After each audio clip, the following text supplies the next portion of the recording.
All right, everyone, welcome, welcome. If you could please have a seat, that'd be great. We're about to start the program, and as we're going through, if you need to get back there and get a snack or a beer quietly while things are going on, we do have two recorded presentations, and I don't think the speakers would be mad if you got up while they were with the recordings were on too. But anyway, thank you all for coming tonight. My name is Matt Bertone. I'm at NC State University, and I'm the organizer of the meeting tonight with the help of Dr. Luc LeBlanc from the University of Idaho. Thank you for coming to the 34th general meeting of the Dipterists Society, formerly known as the North American Dipterists Society here, but we are now an official society. I do want to thank the society for providing the funds to purchase the drinks and the food. I also want to thank Steve Gaimari and Jarian Kuhn for helping with some of the details and getting this going. And I would like to thank you all for being here. So let's see, let's get this started. Okay, where are we at? Let me see if this works. Okay, so basically, here's our program. So we just had a little social. We're going to have, I'm welcoming you right now, obviously. We're going to have a couple of announcements, short announcements going on. If it does seem like the announcements are kind of strangely organized, don't worry about it. They're just announcements. We'll get it done. So, but there's some good announcements coming up. And then afterward, we're going to have 2 live presentations, followed by 2 recorded presentations. And I'm going to wrap up with a presentation too. And so let's see. And so without further ado, I think let's start with a couple of announcements. The first will be Brian Brown. Oh, no, sorry. This is Matt Peterson with the Dipterists Society Field Meeting. You ready for that, Pete? Yeah, okay.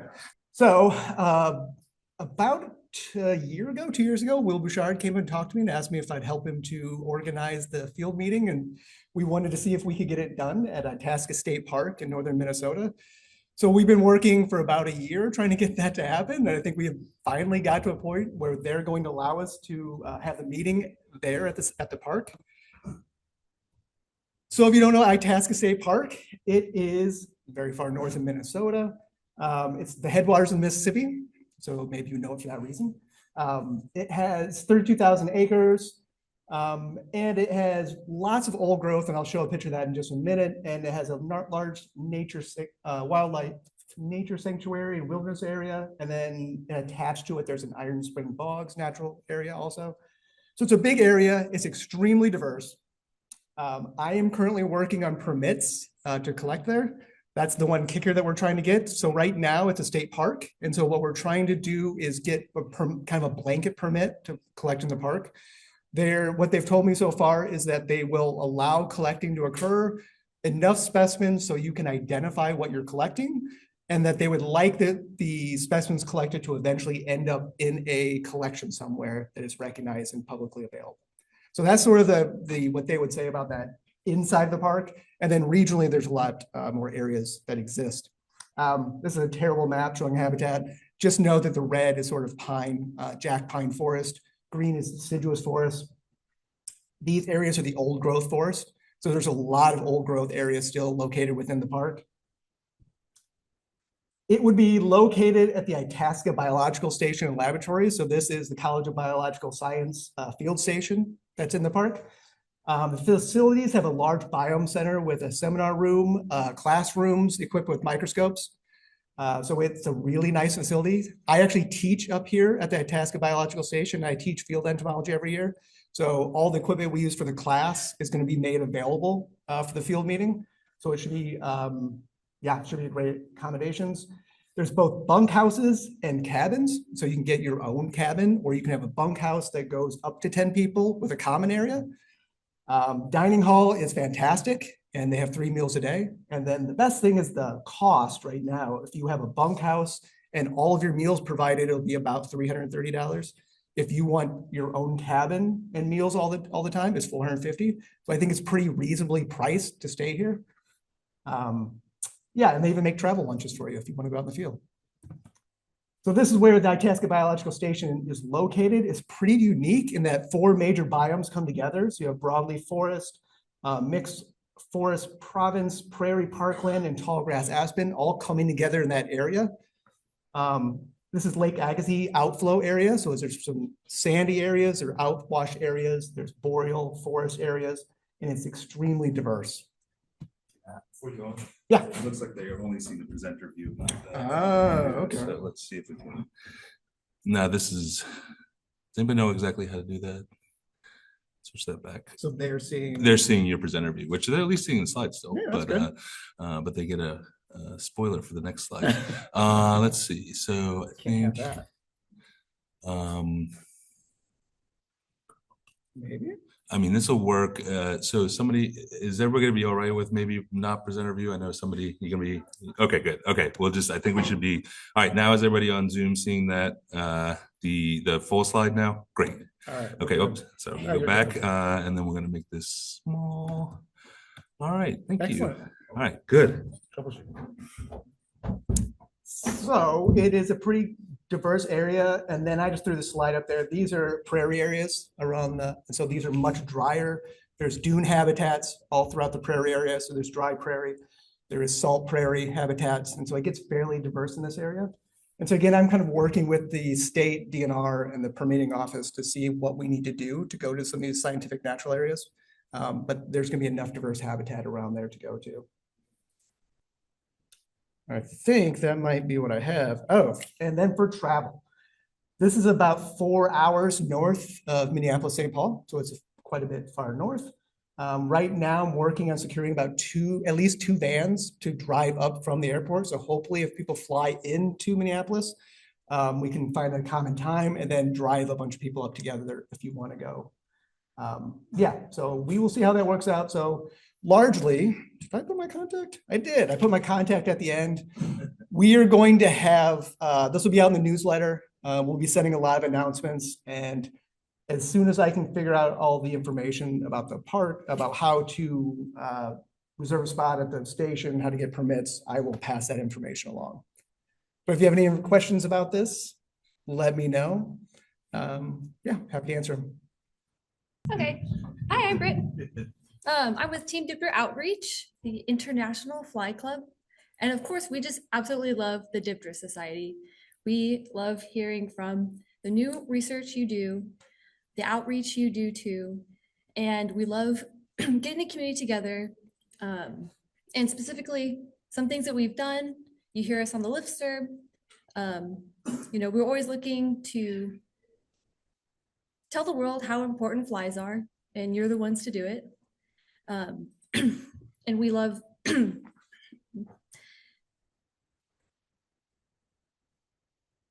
some of the things that we've done this year happen to be the insect flash that was organized by us. You've seen our oh yeah which oh yeah nope, that wasn't forward. That's okay. All right. Okay. So yes. So where can you find us? It's on Team Diptera, our Team Diptera Discord server. And some of the things, what I was saying earlier is some of the few things that we've been involved in was the first ever International Fly Week. That was started, of course, on April 30th, Assassin Robber Fly Day, and ended on May 6th, World Bee Fly Day. We hope that we had a lot of engagement, and we hope that the second year, next year, 2026, we can reach out to you and see how amazing your flies and the research you do are. We'd love for you to join our community, and you can do this right here through our listserv or our Discord. It's a really great way to connect with us and connect with people from from all over. So thank you so much for your time. That was it's great to hear the young folks carrying the torch and doing all this outreach and all cool stuff with flies. All right, next we're going to have Brian Brown talk about Fly School 4, Back to the Tropics. Well, as you'll observe from my title, we had 3 fly schools already.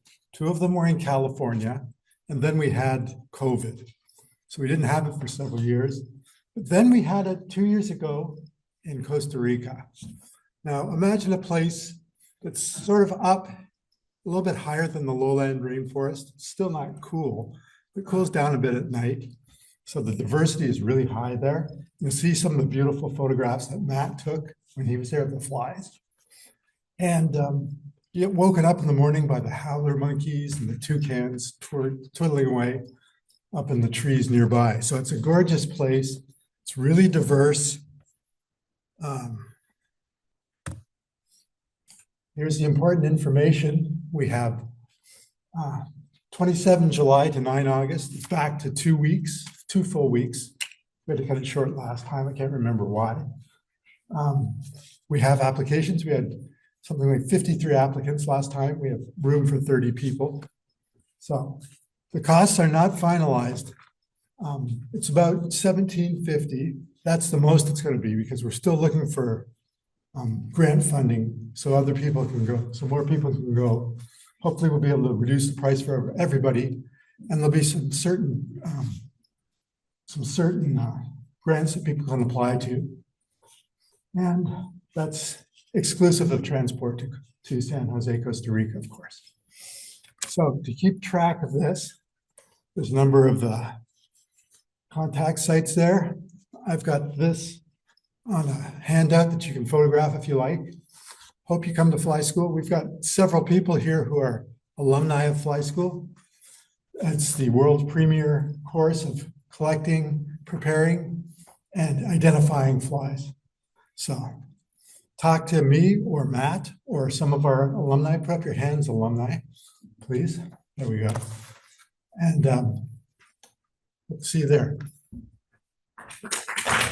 Thank you, Brian. We're very excited about that. It was a blast last year. I'm so happy I was able to go.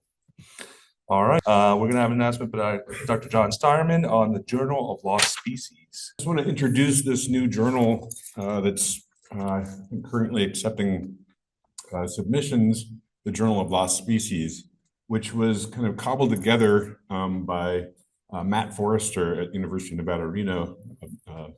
The guy works on butterflies, and I think, and Hollis Woodard, I think, works on bees at UC Riverside.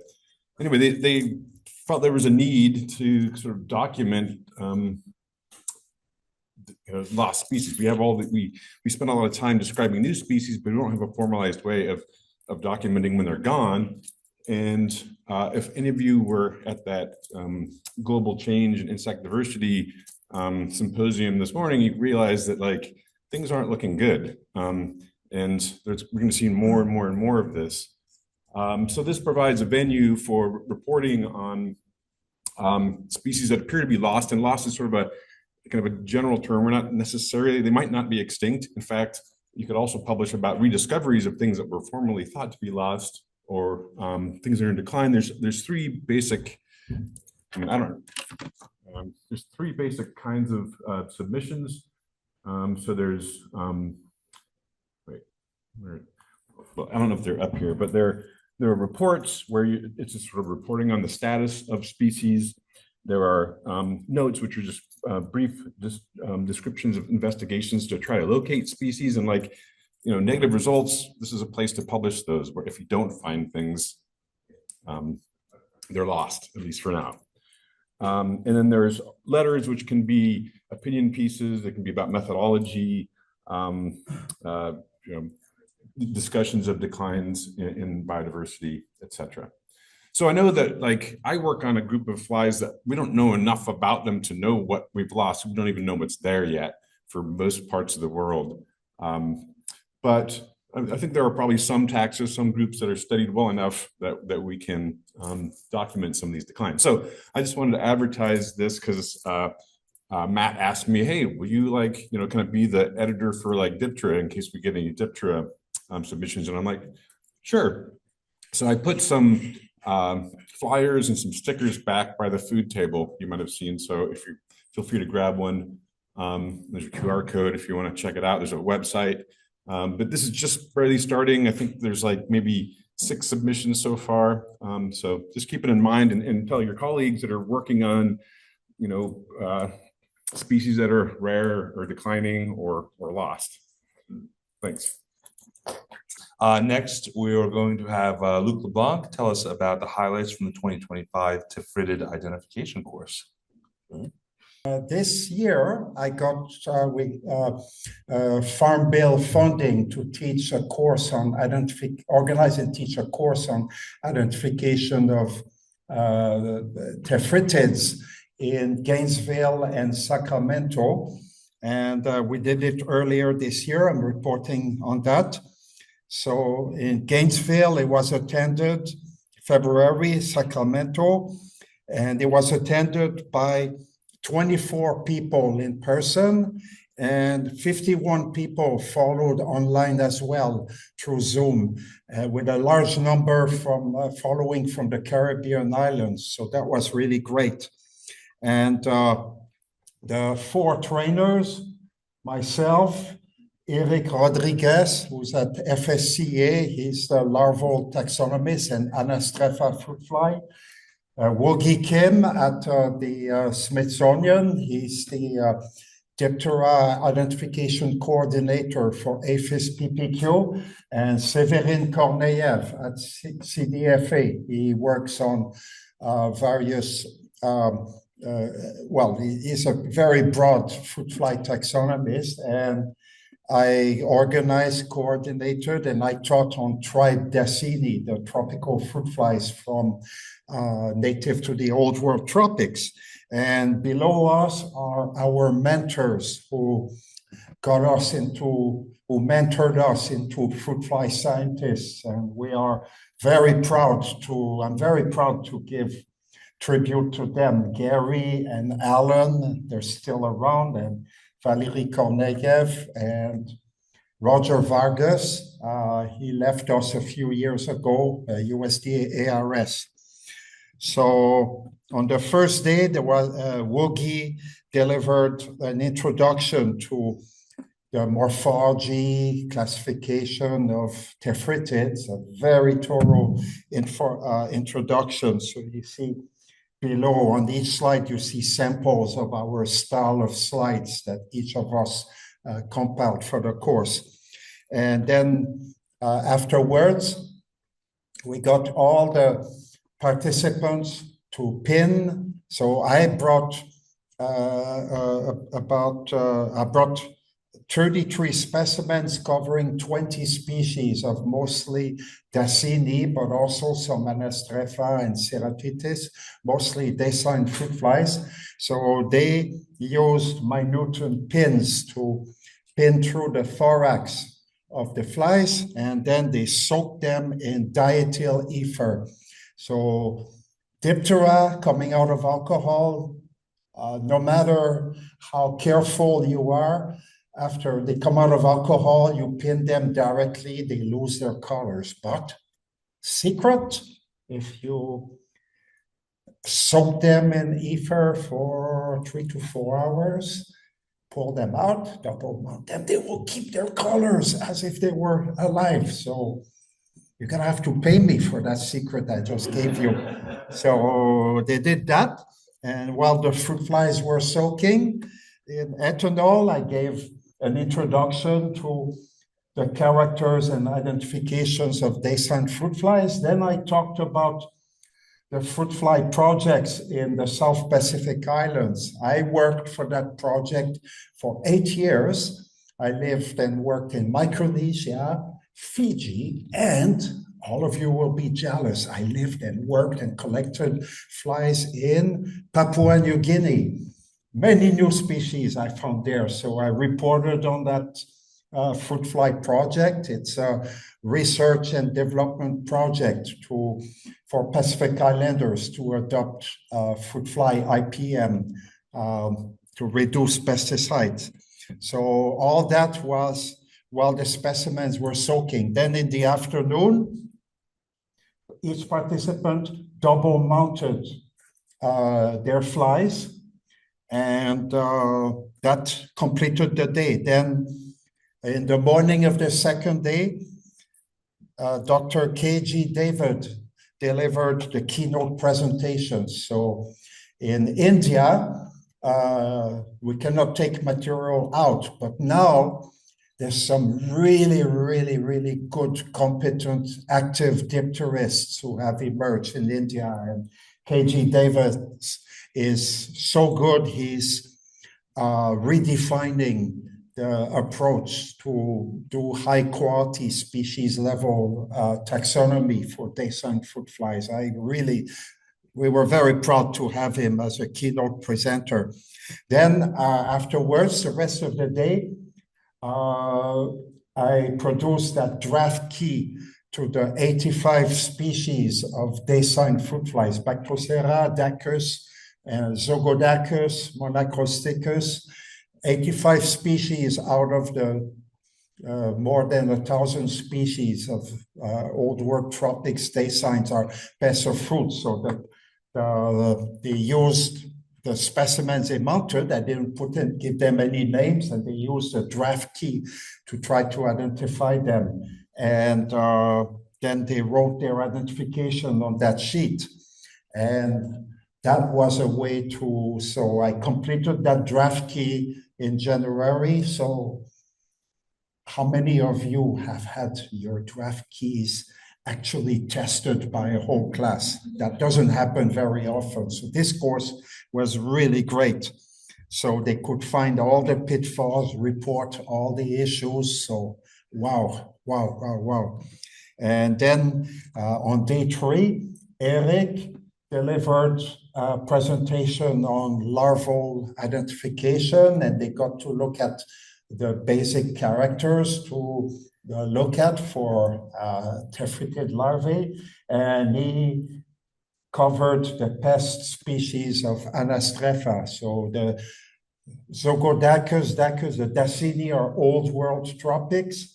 Anastropha are new world tropics. So these are all the major pests that keep invading Florida and California. So the course was basically towards the pest diagnosticians in southern US.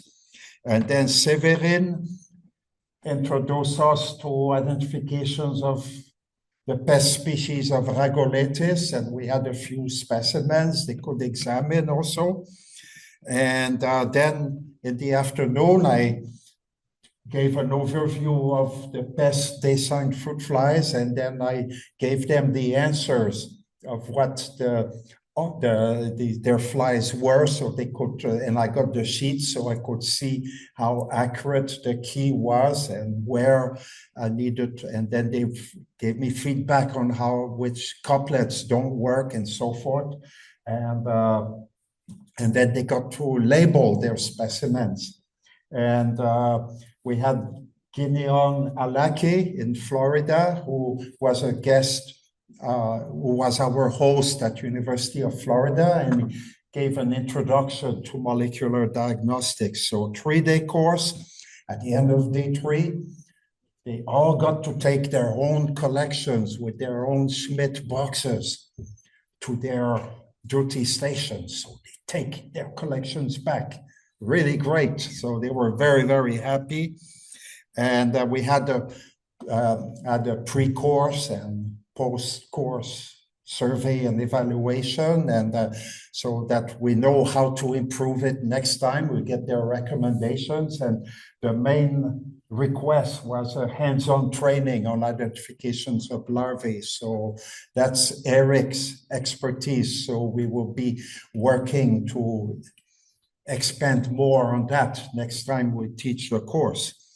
And the key, reviewed by users, reviewed by Gary Steck, Peter Kerr, and Wogi Kim, the peer reviewed, and it came out in Insecta Mundi. And for the first time in Insecta Mundi, the key and the captions have hyperlinks, navigation hyperlinks. So you get to couplet 15 or 16, and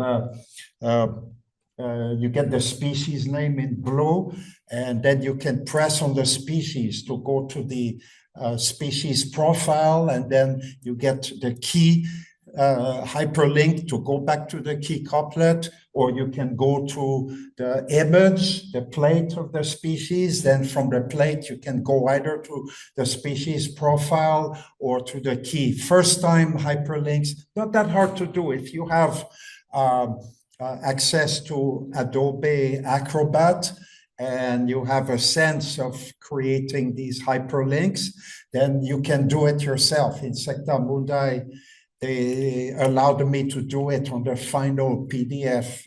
They will not do it for you. I did it myself, but on the final PDF proof. So the course was well appreciated, and we've put together a proposal to do it in Texas again. A few of you might have seen me in the main room walking around with my fly head. So I've had this fly head. I use fruit fly head that I put on during outreach events with children and in the museum. And incredibly, this guy from Ohio State University, I got an email, random email in August saying, well, someone told me that you have a fly head. I have one too. And there we are. So next year, in Ohio, I'm going to bring the head. So we're going to go around together with our fly costumes. All right. Thank you.